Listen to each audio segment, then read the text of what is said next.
Good? What does this mean? Great. What does this mean in Japan? TurboTax. What's that? TurboTax. TurboTastic? Yeah. You got it from anime?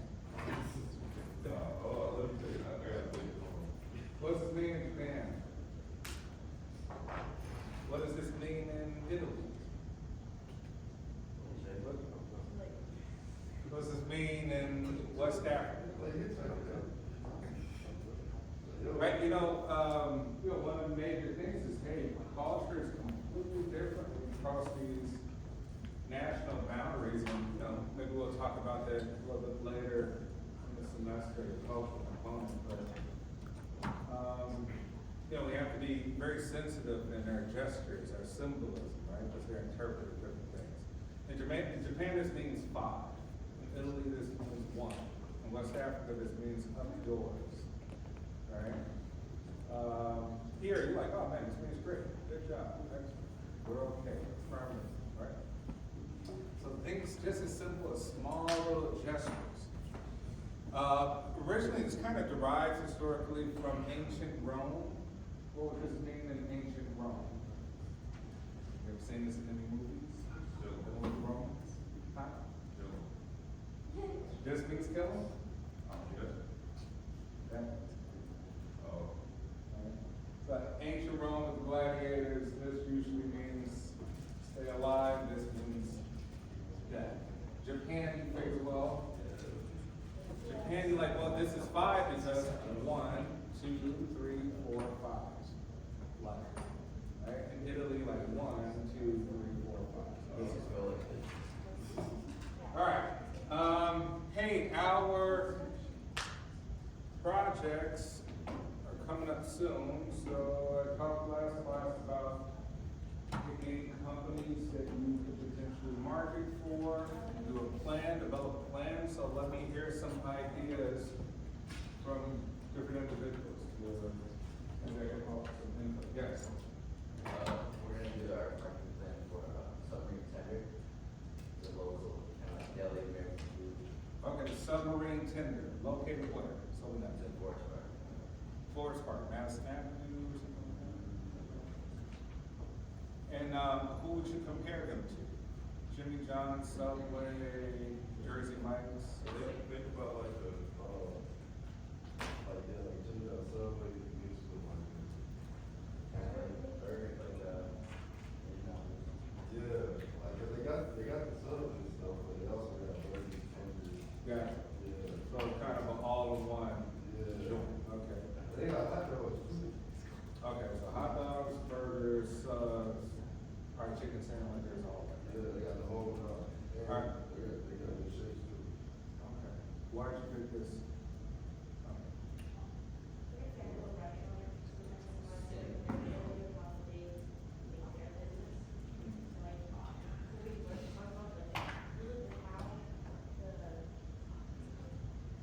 Cash cows?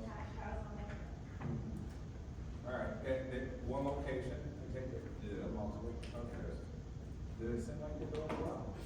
yeah, but I think another reason why we do it is, I feel like a lot of people don't know about it. I mean, they actually eat the marketing and get back and drop it. Okay. All right, excellent. So we got a Subway joint. What would you just say, a small family-owned restaurant, because they do more than subs, right? Maybe struggling to expand, they've been around some location for a long time, but what can they do to grow? Some factors maybe to look at, right? Who's the demographic, who's the market you're in, are there any universities, high schools nearby? What kind of promotions you offer at different times of the day? How come you don't come here with a food truck at this university, at Park? How come you don't do this and that? What's their social media, plan looks like? Do they offer one? Do they have a generic website? Have followers, subscribers, et cetera? All right, so we got a food joint. Who else? What about right here? Any thoughts that's been We're doing a baseball facility in Forest Park. It's called Victory Sports Club. Okay, Victory Sports Club, Forest Park, baseball facility, meaning that you can go and train. Yeah, and they have a team they run out of there, and then they host like, they have rent out the space on night for like different classes or something. Use the space. Alright, they have a team, right? They rent out the space to others. And maybe they do training, stuff like that? Yep. Okay. Alright, great, what about, over here, any thoughts? We chose a nonprofit, that's not volleyball, it's a volleyball nonprofit, club, trying to like train young women to get involved. So it's just like a brand that resonates with us. Okay. Not-for-profit, lights out volleyball, where are they located? So, they do a lot of work all over the place, just sort of like, they have like impact zones, so like, one time they worked with like Native Americans, they volleyball with them, and then like, they've done work for Puerto Rico and stuff, but they also have like a way they would like make their money would be, their next level program where they like train like different gyms that they rent out, so that, yeah, so it's like, there's not really, it's in the Chicagoland area. But they're mobile. Yeah, They're- mainly like Glen. Okay. Yeah. All right, lights out volleyball, not-for-profit, they very mobile, they help different sort of groups and travel around different places to train. Okay, Create equal access opportunities in sport and also. yeah, that's a great, pretty much a mission statement right there, equal access opportunities. All right. And remember with these companies, we want to gather real data. So if we are talking about the Subway shop or the restaurant, you know, you do want to talk to the owners to gather some data about, like, hey, how's your income been for the last 3 years? Right, what's the profit like?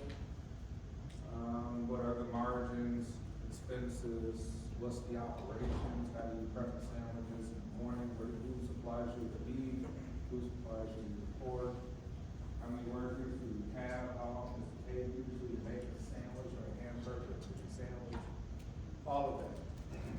We need to gather that data. Okay, what about here? Within the sushi house. Sushi House in Oak Park, is that on Lake Street? Yes. Okay, Sushi House in Oak Park, one location they have? They have 6. 6 locations, all right. So they're here to be doing pretty well. Okay, great. In the back, So our organization we picked is called Youth and Family Center. What? I'm sorry, what? Youth and Family Center. It's not a profit. Youth and Family Center, nonprofit, Yeah. where are they located? In McHenry. McHenry? Yeah, it's like an hour from here, but it's in my hometown, and my mom works for that. Oh, okay, so mom I, works there. yeah, I actually volunteered a couple of times over it too. Okay, and what do they do exactly? So they're focused on like Latin American immigrants or any Latin students. that So came to- Latinx? Yeah, that help basically provide resources or services to families in need, and as well as like teaching them in the process and like for example, you know, many of them don't speak English, so usually what we do is just teach them English as well as providing resources. Okay, all right, great. So helping Latinx communities with resources, ESL programs, right, English speaking language, for that particular community. How do they make money? Is it purely donations? I think it's, we also do, yeah, it's purely donations and then funding as well. Yeah, he believes, yeah, there is donations, we usually host events as well. There was, I think one last year, I think we hosted a carnival event at a school parking lot. Okay. And then it had like lots of food, activities and stuff like that. All right, great. And with the non-profits, it's challenging. You're like, hey, do we just give you the volunteer and donation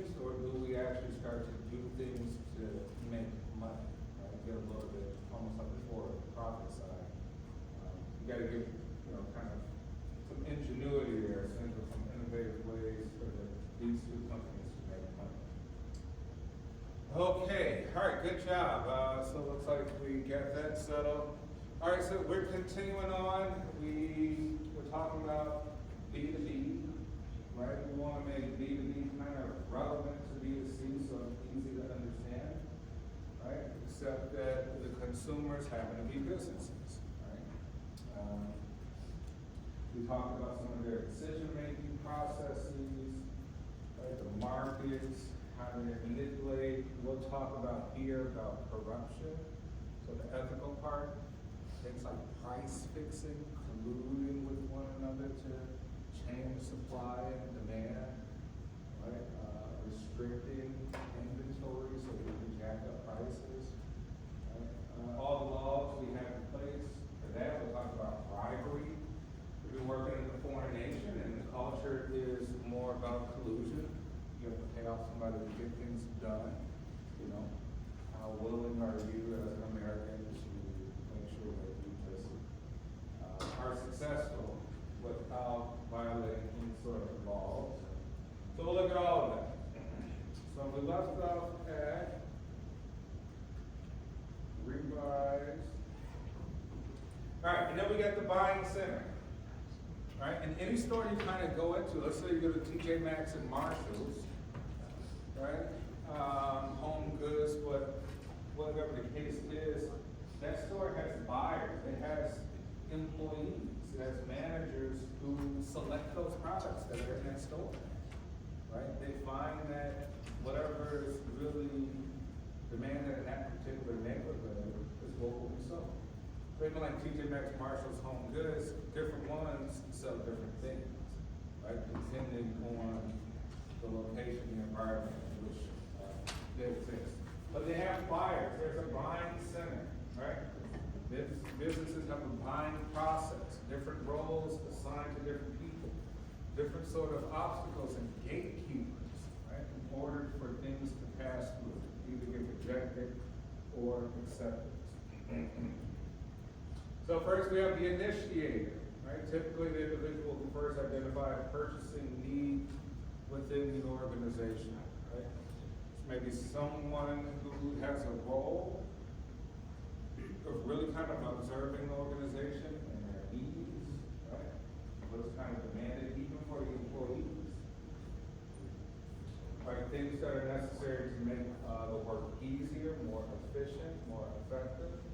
So even here at the university, there may be someone in charge, an initiator, like, hey, maybe some of the technology is outdated, people have been complaining. Maybe it makes the work slower, the education process slower, we need to upgrade. That would be the initiative, right? Now, they're not sort of specialized in how much all of that will cost. Who we talk to next to, get that going, but the process continues. Then we have the influencer, those within the organization who help define specifications and help provide information to be used in the evaluation process. Right, so someone clearly, the initiator says, hey, there's an observance that we need this to make things quicker, better, faster, more improved. Someone else comes around, right? We call that person an influencer and they say, well, we have to develop a plan. What's that all look like? How would that work? How many computers? How many chairs? Right? How many updated electrical systems? Let's put this all in plan so that we can have it presented, right? We need to sort of be more detailed specifications with the information. Next, we got our gatekeepers. They filter information and stand between the vendor and the decision maker. Right? Gatekeeper can kind of be like a broker to those things, right? An agent, a broker. Think of almost like a real estate broker. Somebody selling a house, someone wants to buy a house. You got an intermediary that kind of talks for us. It's kind of what a lawyer is too, right? A lawyer is an agent, right? Lawyers is an agency, you represent, you speak for them. Literally, you kind of becomes you legally, right, to protect your rights. because you may not know your rights. Think of a police officer. A police officer is an intermediary between the government and you. Police, any officer, law enforcement officer, FBI agent, CIA agent, police officer on the street is an agent too. Right? We say a gatekeeper between the government and those who make and create and write laws, and you, who may have potentially violated whatever it is the law is. We think of these gatekeepers. But for business, we say it's in between, right? Someone who exchange information. Hey, I have information about the needs of the company, but also have information about the people who actually supply us with vendors, right? So we say like, this is kind of how contracts are formed. Remember, like, even at the first year of law school, the major thing you learn is contracts. I mean, it's emphasized so much. Because the world operates on agreements, right? You essentially have a contract with the university. The university has a contract with you about what you will provide and what you will do, right? Rules, regulations, grades, attendance, blah, blah, blah. Even think in the class, you like contracts, open syllabus, a written document, some sort of contractual thing with expectations, rules, things like that.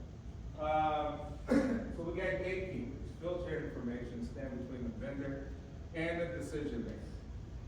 Then we have the buyers, those who have authority within their organization to select suppliers and negotiate and arrange the purchase terms, right?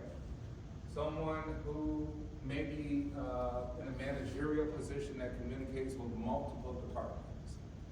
We need multiple departments involved because we say one department controls the financing.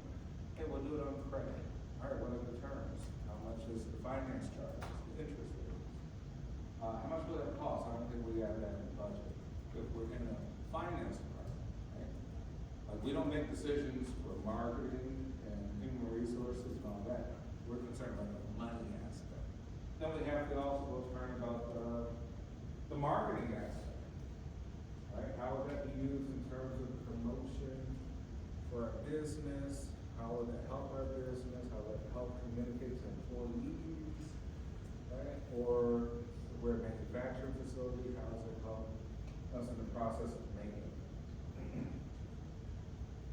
Then we have the deciders, critical link for a marketer in getting the order, particularly in major purchases, right?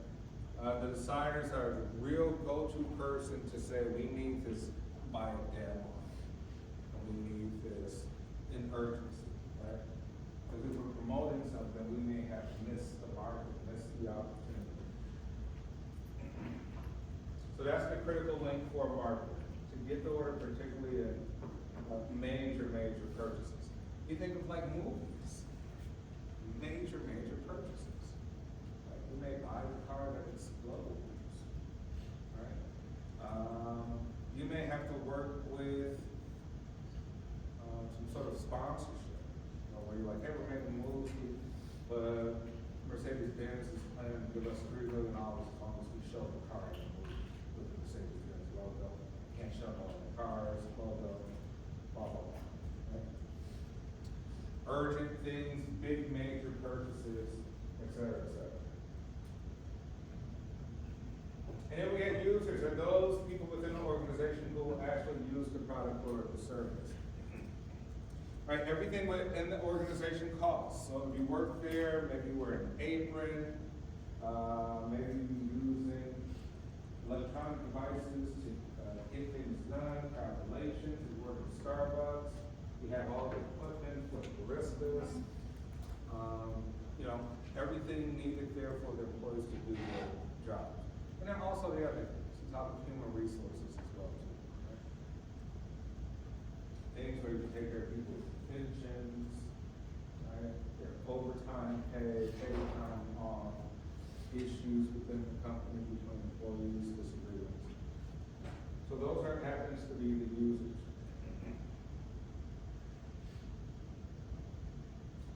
Some factors factors that influence business to business, right? We get external, internal, organizational, interpersonal, and conditional. Right? External factors, economic ones. Inflation is a big one. If it costs a company more, it's gonna cost a consumer more. Right? What do we do about that? How could we work around it?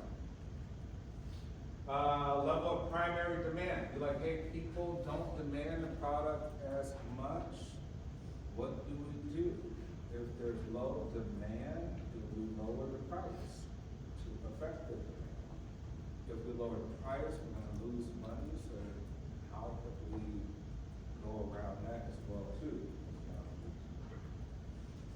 Economic outlook is basically the economy, right? The total economy, as we talk about the cost of money, the cost of money. What is the cost of money? What does it mean? What is meant by the cost of money? The money costs more or less.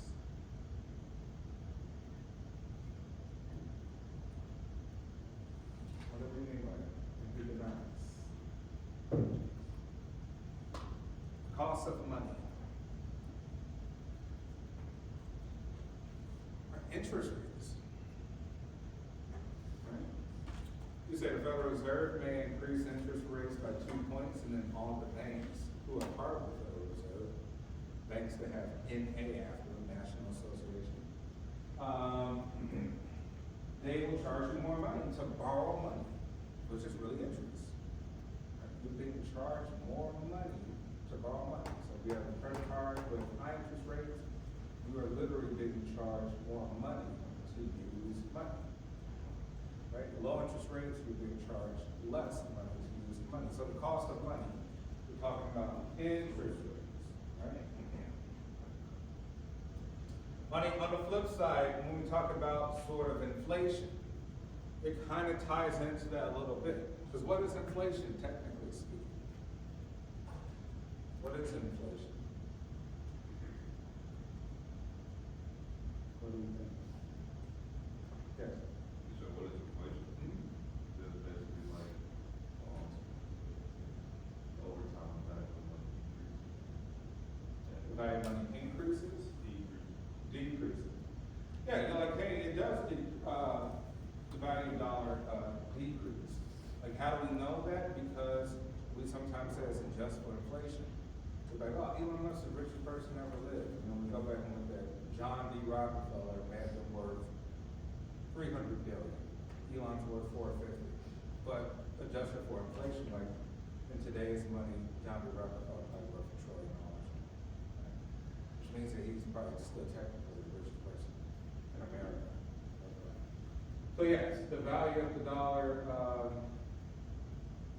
decreases over time, right? When I was like in high school, I remember like a Snickers bar cost like 79 cents. And that's not too long ago. But, no, Snickers bar cost like $1.89 or something like that. Speaking of high school, in Lane Tech graduates? Lane Tech?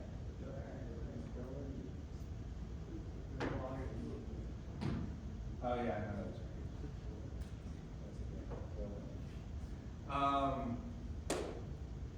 All right, so we say yes, inflation, we're talking cost of money, interest, and inflation. Inflation just means the dollar is not worth a dollar. You look at the piece of paper, it's really 55 cents.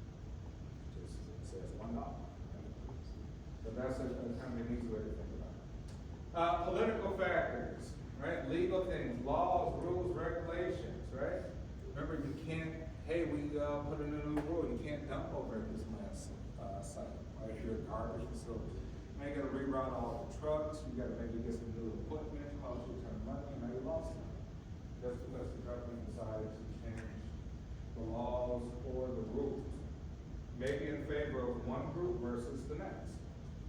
Competition also affects buying behavior. Competition is willing, hey, there's a lot more people in the market.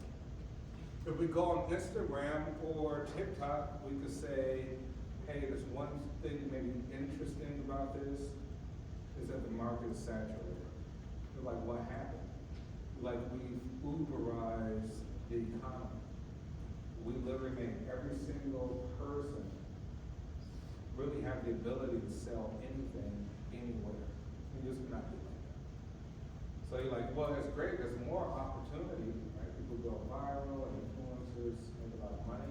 But then like it's saturated, and I get confused everybody. Everybody's selling everything. Now everything's kind of somewhat lost a lot of value. A lot of things are worthless, right? Because when we say the value is like part of it is uniqueness. You can't get it.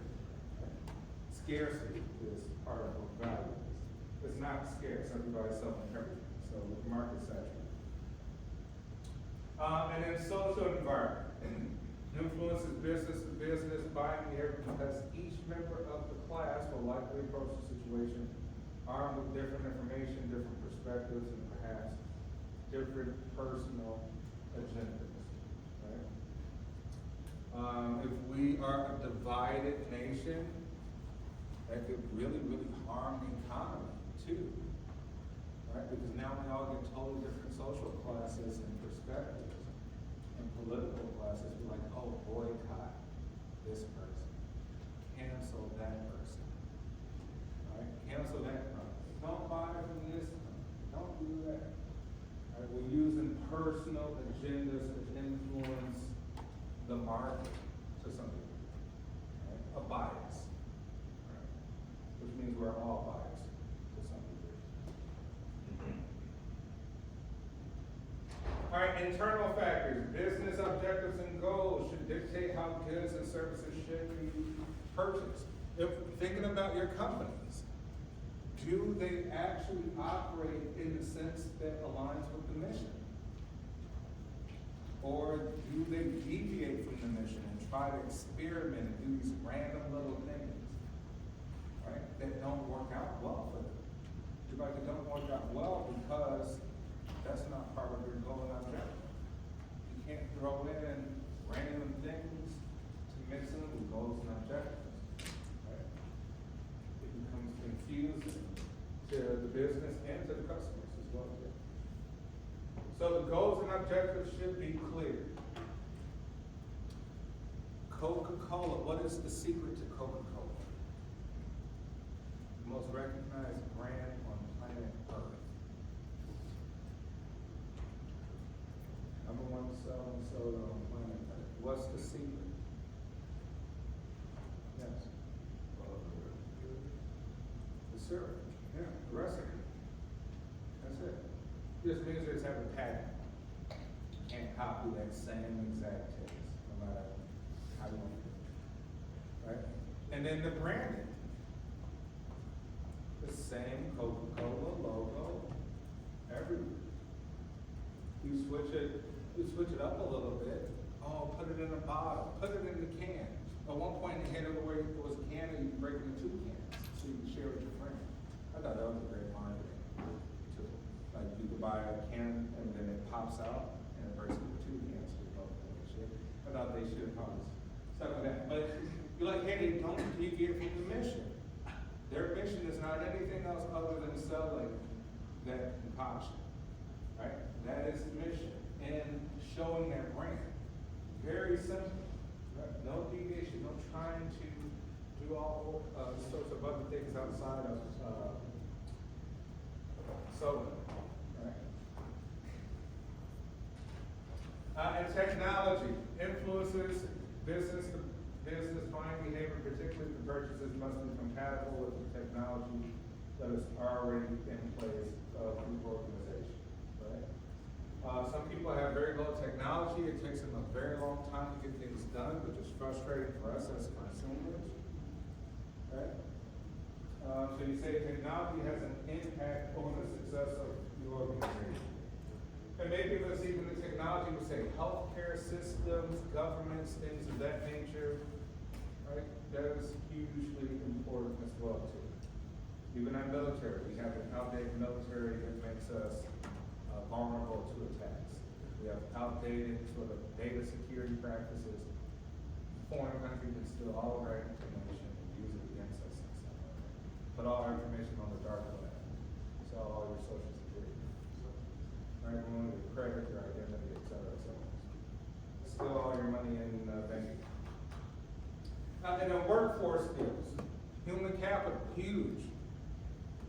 Probably the greatest asset most tech companies have is the intelligent people that work there. It's very simple. Like we got engineers, physicists, scientists, researchers, right? Your workforce is highly important. And even if you say for the restaurant, like, hey, I have a good workforce, they have a great work ethic, and they get things done quick. Order, right? They run like a well-oiled machine.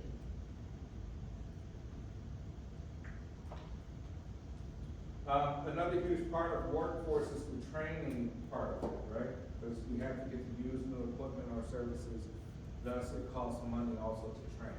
So training is a huge factor. And then individual factors, personality, distinctive patterns of thinking, feeling, behavior, these factors play a role in making decisions. You may just have someone in the organization that's at a leadership role, that's just a really a-hole. Right? They don't really care about the company that much, but more so out for their own personal gain, right? They railroad other employees, throw people under the bus, they kind of stifle growth, things like that. And if you're a publicly traded company, usually you'll just get voted out. There's a board of directors, something like that. And then some interpersonal factors such as authority, formal and informal. Going back to culture, because organizations have very strong culture, you say, well, is it high distance power structure or is it low distance power structure? Meaning is the authority spread out, a lot of people have a lot of say so, a lot of people have control, or is it vertical? Like now there's just a few people at the top, they make most of the main decisions. And that can impact the business as well too. Technical expertise, scientists, engineers, influence over others, right? Call it personality, right? There are people who are really good at having influence on others' behaviors. And then organizational politics and culture.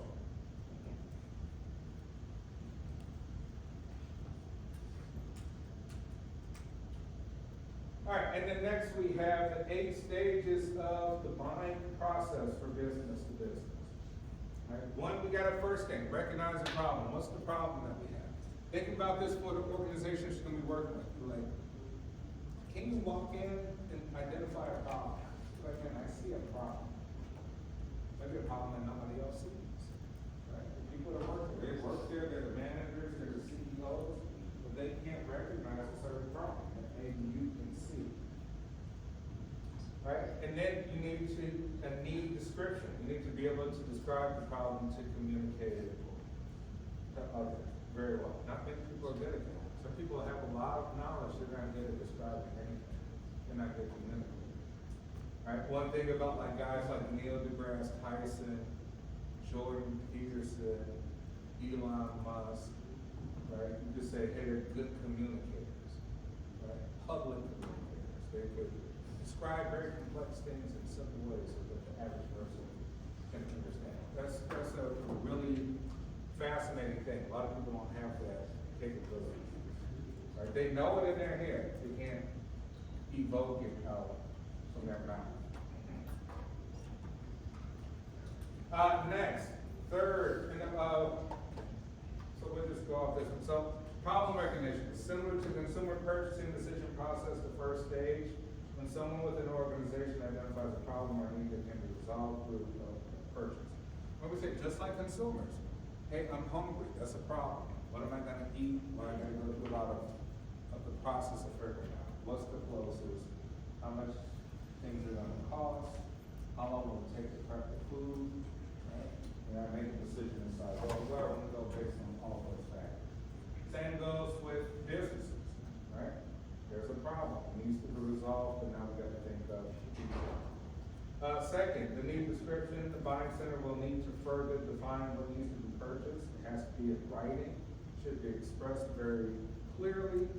And then third, specify the product. Develop product specifications, a blueprint that outlines the product to be built, How will it look? What features will it have? And how will it function? Hey, they're gonna come out with a new iPhone 17. What would be, let me ask you this. Apple has you coming in as some sort of consultant, right? And they say, hey, we're trying to figure out things for the iPhone 17. Based on the current environment that we're in, the current state we're in, right, within the marketplace. What do you think customers need at this point, or will need a year from now? Let's talk about that within our groups. So that's my first question in your groups. You're the consultant for Apple. They're thinking about coming out with iPhone 17. And they're like, hey, you know, the last 8 iPhones we came out with have pretty much been the same stuff. People are getting bored. Actually, if you look at the sales of iPhones, they're really, either a few times they went down, they lost sales. Now it's kind of just breaking even. Right? Like each year they come in around the same, like, all right, Apple, where do we go from here? But I don't think we can keep up with this iPhone stuff for the next 3-4 years. Just call it iPhone 18, 19, 20. So think of that. What do you think would be somewhat innovative that customers actually want, desire, need, feature recognition? Think of some features, right? And think of what else they could do, even in terms of price. Is price the need? No, if things are, we have inflation, like, well, you know, we need a cheaper phone. I don't know, that could be the need as well too. I'm gonna give you maybe about 4 minutes. I want you to come up with at least 5 things that the market potentially needs for a new iPhone. Sound like you're a consultant for Apple. All right, I give it about 4 or 5 minutes. I'll talk to you.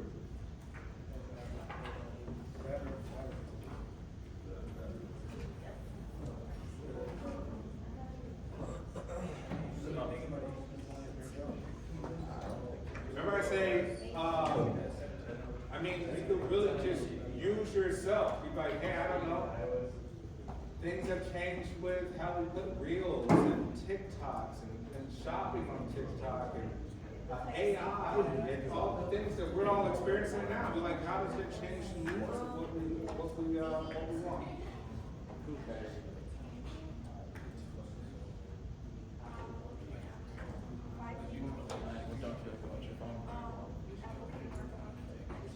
Something you want to change.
What'd you just say?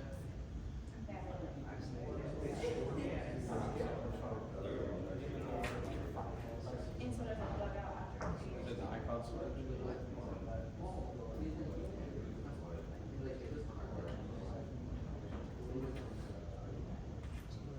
On the App Store?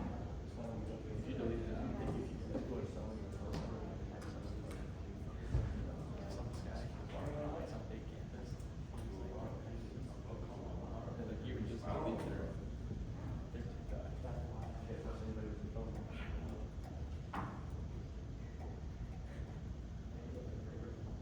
All right, and even with some of your considerations, you know, what would that look like in the phone? You think about specifications. Should the phone be designed for generation?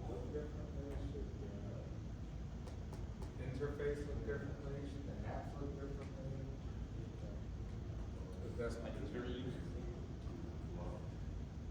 That would make it fine.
You probably agree with something there.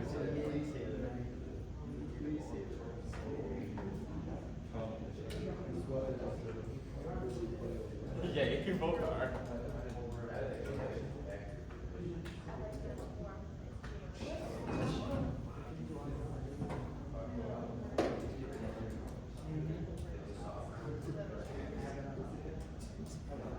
Alright, give you, alright, let's see what we got. Let's start all the way in, let's start right here. Yeah. What do customers need and what can Apple do to innovate? We say, like, like a big thing was like camera quality and stuff. So they could probably like, if possible, they could add like a retirement tag or something like that. And then it comes like a flip off lens, like, and like you can adjust it and stuff, so that's you can show like camera. Alright, but then, will customers say, well, we already got that, you can buy those third-party little snap-on lenses. But it wouldn't be Apple made, right? Yeah. So you're saying is Apple made, it really is specified for the phone? Yeah. And so you're saying that, hey, if camera is the main demand that people have from this phone, and there's nowhere else to go, is what you're saying. We focus on the camera and develop some third-party photography lens package, and that'll get people to pay more money, buy more phones. Another one I always said was like how they used to incorporate the cube and the headphones when you bought the phone. Now it's all the way like just one, like bring that back and like say, kind of maybe, they might price it a little bit more to like you're getting it now, but like at least it comes with the phone. You don't have to worry Cube? about it. The cube, or like you plug your phone. They don't have- Oh, the power cord. Yeah. Alright, so. You think that'll sell more phones?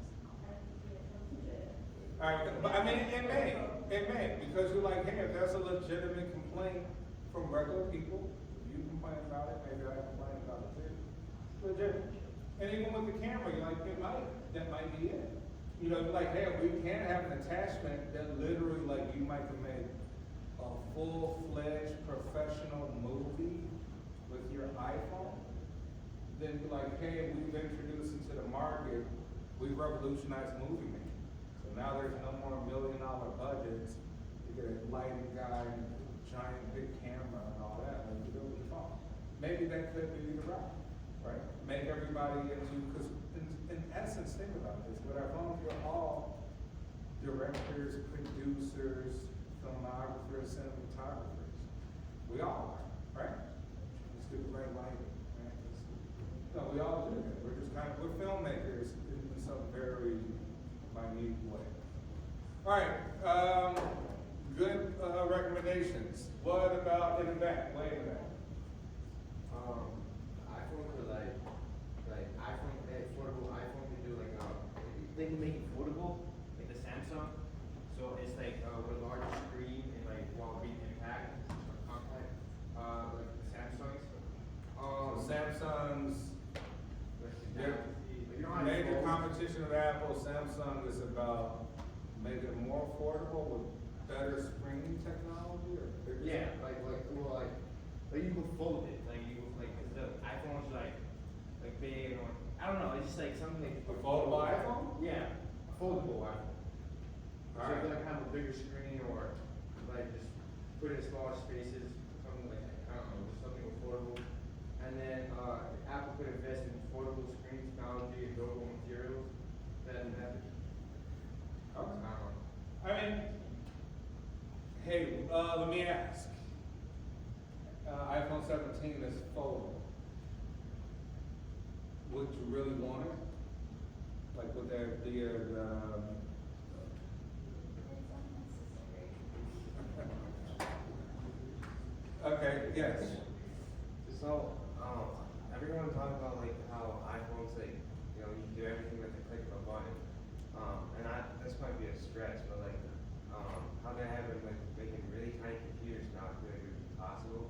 Like put like a printer on the back where it like prints like tiny notes or whatever you need to print out on like the bottom of the side of it. Alright, so iPhones that print out little post-it notes so you can memorize things. Hey, and I'm not saying the foldable thing is a bad idea. Honestly, it works for Samsung, it probably will work. You know what I mean? There's a market for it. You know? There's still a market for it. And then the printing thing, I don't know. Let me ask. Will a print on the back of the iPhone get you to buy an iPhone 17?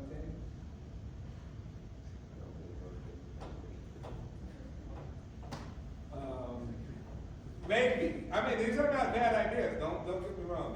These. I'm pretty sure these are talked about in the board meetings of selecting some ideas. Anything else? Make it so you can disable CarPlay, because that's annoying me. Have you what? When you have CarPlay on, like you're not able to disable it. I'm gonna they can change that. Okay. Alex, this came up in my mind. What if it's like, they do like an exclusive type of iPhone, like a cloud, like, let's say like a luxury brand, like it changes the design of the iPhone, like there's like a cute design on the back, it's like on the iPhone, and it's just like always the Apple logo.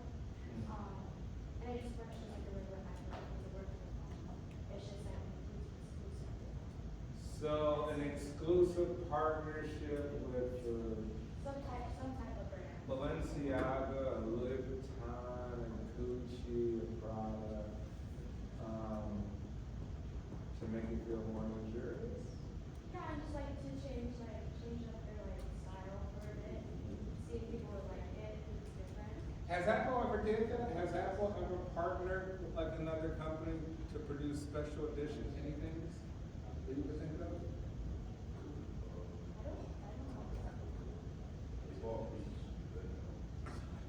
They what? It's all pieces. Okay. Yeah, that could be. All of it,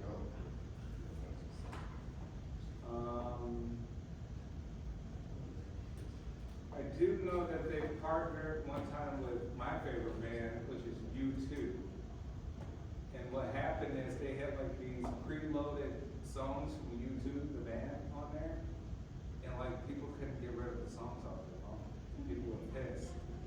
But during the keynote, they had U2 perform and all this, right? So they used the power of U2 with Apple for that. And I don't know if it was like truly a success. A lot of people, you know, if you weren't into U2, you care less, right? And if you couldn't do it for songs, you probably were pissed off. I think that's the only thing I can remember when they like really truly integrate like another, because they don't want to lose their identity, Yeah. right? So you don't want people to think about another brand while we're thinking about iPhone, Apple too, right? So I don't know. Yes. They like, I guess they go in the Super Bowl, or they part of the Super Bowl, like this, Super Bowl. Yeah.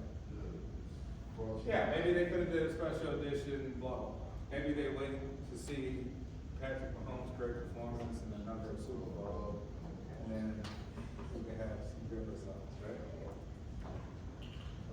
You got some Chiefs fans in here? All right, over here. We were talking about how in the past, a lot of their like renovations have just been like improvements, like better camera, like more storage and longer battery life. So that's the thing that they do is like we can always do more, like we always improve something. So stick to the same recipe. And you think you'll get more users, let's say? Yeah. Or you just looking to get the same amount of people that you got last time? So like if you keep improving, you're gonna, like they've got competitors who do the same thing as you, if you do it better than them, you're gonna get people to like, convert. And Apple, like, they're like one of the top dogs, so they've got good market research, so if you're to place your bet on who's gonna be doing the next big thing, it would be Apple over, let's say, some of their other competitors.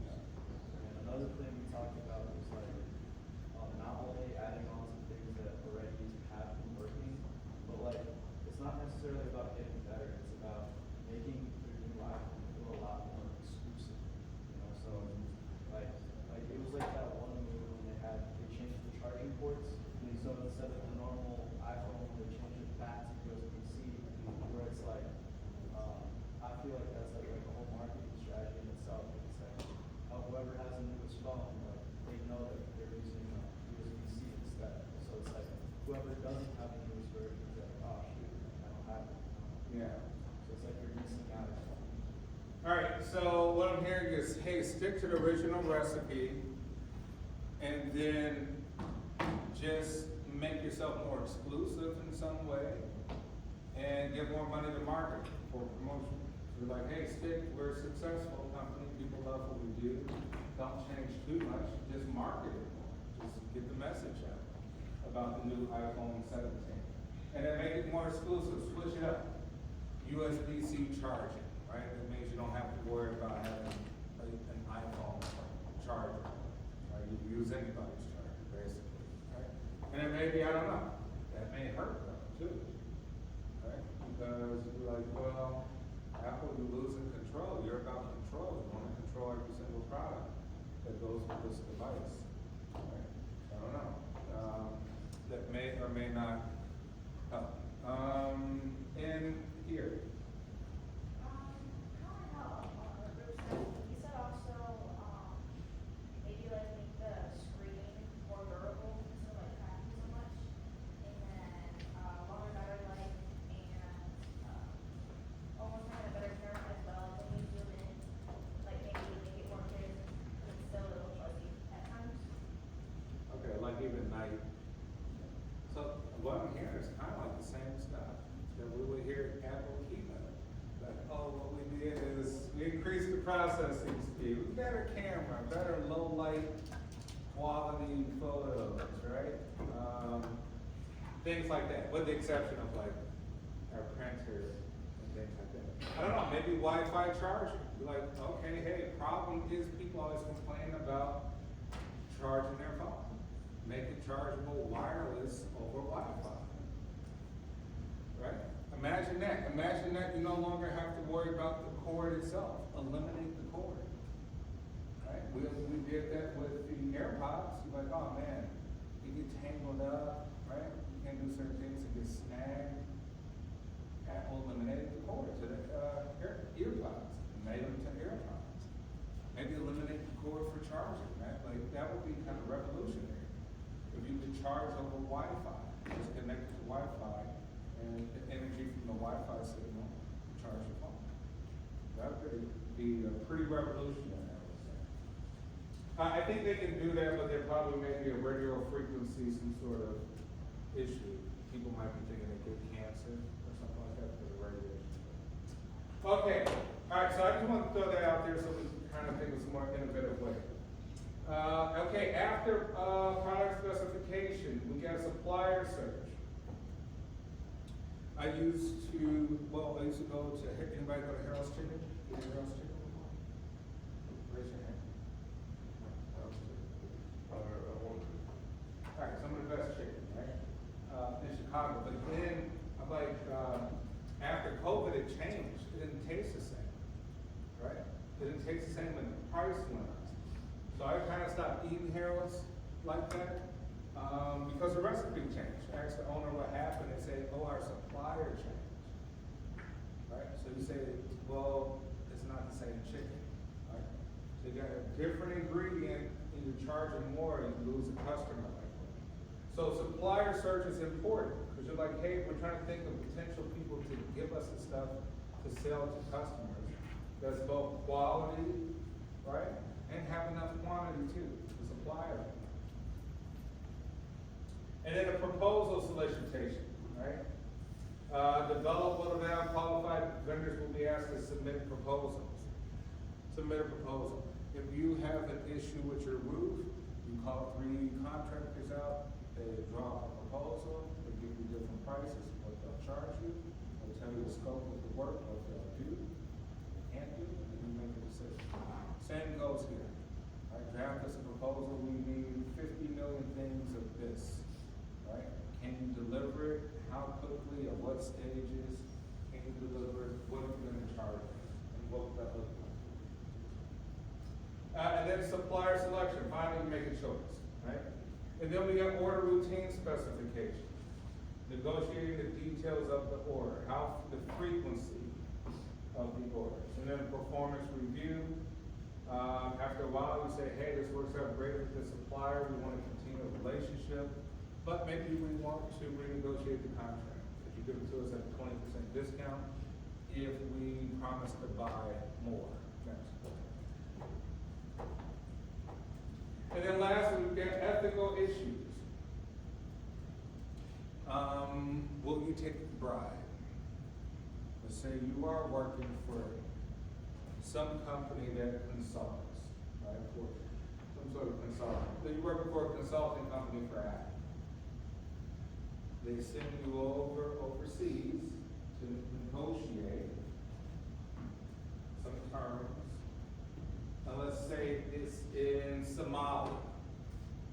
So you go to Somalia to maybe negotiate terms on, I don't know, lithium-ion batteries. And during the first meeting, they offer you a brand new Ferrari. As a gift, as a token of doing work with us, of having business. Right? Thank you. We're going to do a lot of good business together. This is just a gift. It's from us. It means nothing. Shouldn't impact business. Who will accept the Ferrari?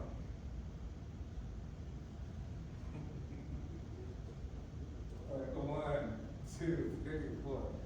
Nobody else going to accept the Ferrari? Tell me why you accept the Ferrari. Well, me first, I'm a car guy, and a lot of Ferrari, I've always been looking at, so it's the opportunity to do that. What about here? I'm a car person, but obviously it's gonna cost a lot, but like, what is this offer to you? Like, how can I say no? Yeah. And over here?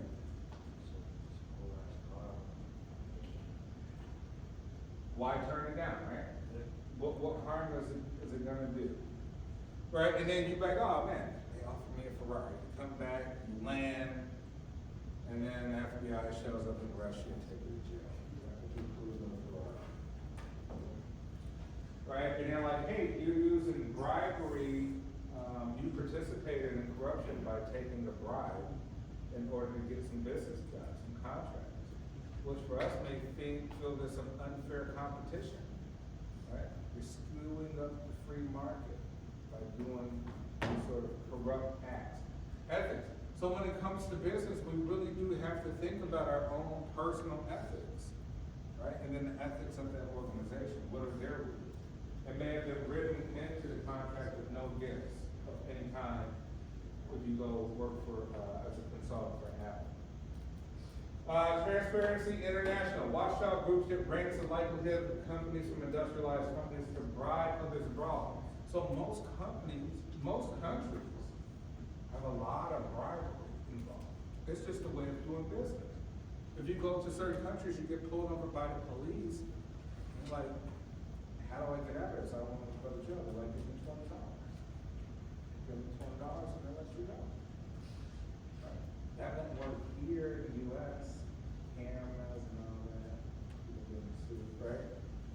But in other places, you're like, this is just the culture. The culture is, do me a favor and I'll do you a favor. This is kind of how it works, right? And not too many laws in the books to stop it. Here we got the most laws on the planet. There's always a law to stop you from doing something.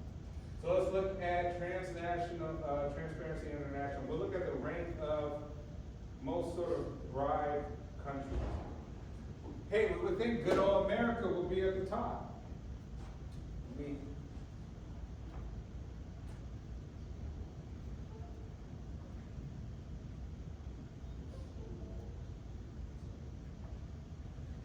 Right? Countries with the Corruption Perceptions Index, the perception of corruption, right? On the left side, the score, which means the higher the score, the least amount of corruption, or perceived corruption, right? And then on the right side, we got the ranking. So Denmark, Finland, New Zealand has the least amount of corruption in the world, right? Which means that ethics is high there. Where do you think U.S. ranks before I scroll down?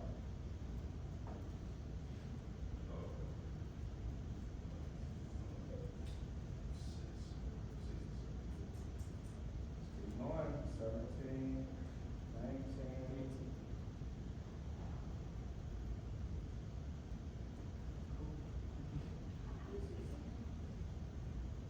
All right, good, it's 24 with a score of 69. So let's see what the score means actually. Called a perceptions index score.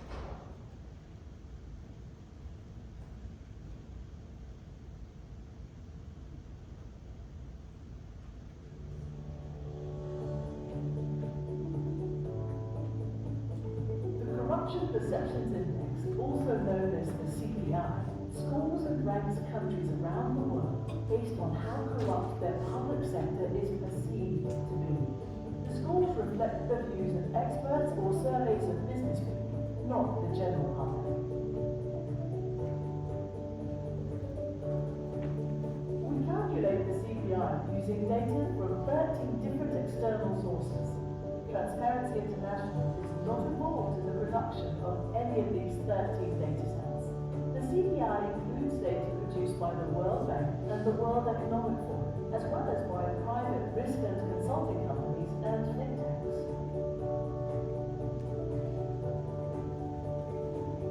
Each of the 13 sources rates countries using its own scale. One source rates countries on a scale of 1 to 7, for instance, while another uses a scale of 1 to 100. As a result, direct comparison of country scores between different sources is not possible. Therefore, we transform each score from the original scale into sources used to calculate the CPI, all measure various aspects of corruption in the public sector.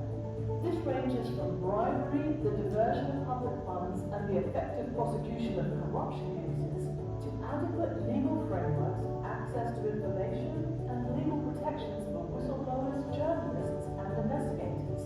The CPI does not measure activities such as tax fraud, money laundering, financial secrecy, or illicit flows of money.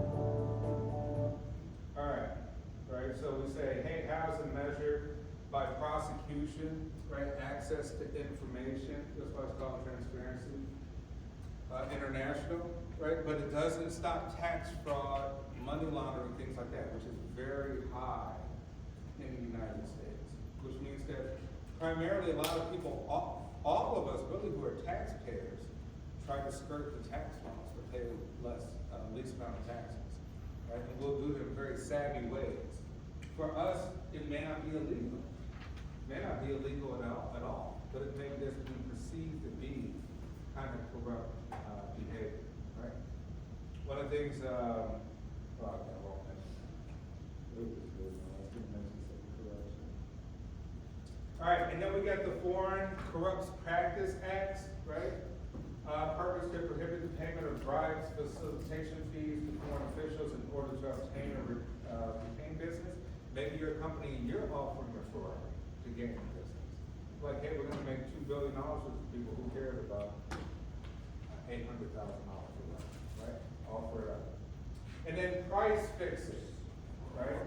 Price fixing, written, verbal, or inferred from parties' conduct affects the price competitive terms. Like, price fixing can be an agreement to discount on a certain price between two major, like, sort of competitors who kind of corner the market, or an agreement to raise it to a certain price, a standardized price. It could be an agreement to buy something very cheaply for both the manufacturer and the retailer to have great profit margins. Right? So it's any kind of fixing of the price, whether lowering it or charges. It could even be little tiny, what we call like transaction fees. So if you go to certain restaurants and you get the bill, and you're like, wait, what is the processing fee? What's the transaction fee? What does that mean? Like, part of that could be as some sort of price fixing measure. Even from the little, they're like little kiosk things that they use to check out, right? They may have some sort of agreement that they can charge extra, right? To kind of skirt them taking on the brunt of the cost of that, and then get passed off to you. All right, that is it for today. Remember, we're gonna have our presentation, so keep track of the schedule for, your first presentation on the company. All right, have a great weekend, everyone.